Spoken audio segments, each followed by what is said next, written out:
Good day everyone, my name is Daxame Ellen Pinado, and today we're gonna talk about the dimensions of poverty.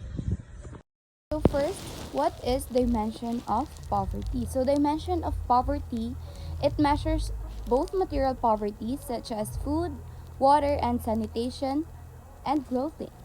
While the non-material poverty includes relationship, voice, and time use. So dimensions of poverty also assesses education, health work, and health work, not only in terms of approaching, but in terms of quality and its outcomes.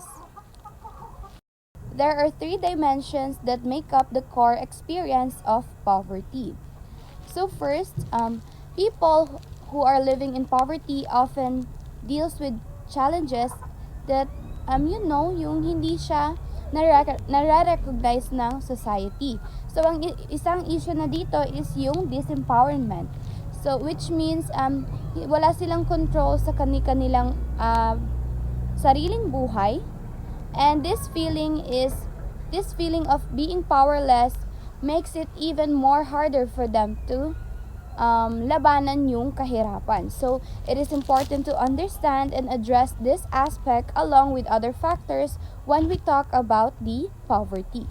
So, the first of three is the disempowerment. So, people in poverty can't afford to make mistakes because kumbaga wala na daw silang panahon or yung room for their errors. So sometimes they are forced to rely on others, which make them feel na yung dignity nila is nawawala and they are not treated like humans. So kapag wala tayong control sa ating emotions, sa ating mga choices sa buhay, and we felt limited sa lahat ng bagay, of course, it is hard to improve yung sa situation natin, and of course, pwede tayong maging malungkot at pwede tayong maging insecure. So, pangalawa is the suffering in body, mind, and heart. So, the suffering includes negative thoughts, of course. Yung mga negative emotions such as yung nahihiya na makipag-relate siya sa living conditions ng ibang tao. And of course, yung parang hihingi ka ng tulong sa kanila.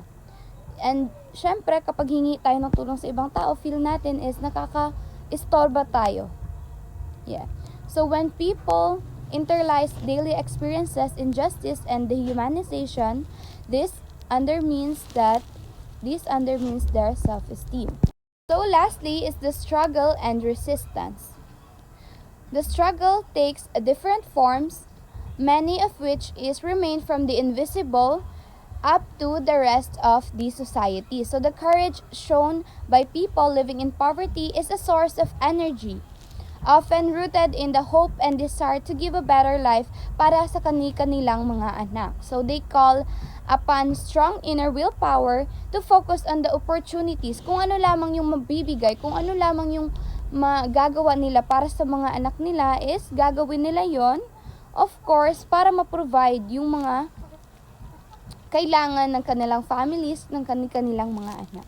People living in poverty tend to share a little they have with others, no? Ito yung maganda because kung sino pa daw yung mahirap, sila pa daw yung nagtutulungan. Sila pa daw yung nagsishare ng mga problems, ng mga kailangan, ng mga foods sa isa't isa. Of course, this habit nagka-create siya ng feeling of shared struggle. Kumbaga pa, kaagapay mo ako sa problema na ito.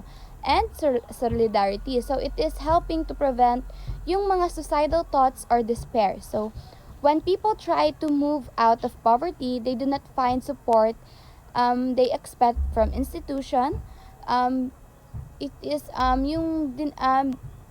ini-empower lang nila yung sarili nila, of course, para makaalis sa kahirapan na iyon. So, that is all about my report. I am Maxime Ellen Pinado. This is Dimensions of Poverty. Thank you so much.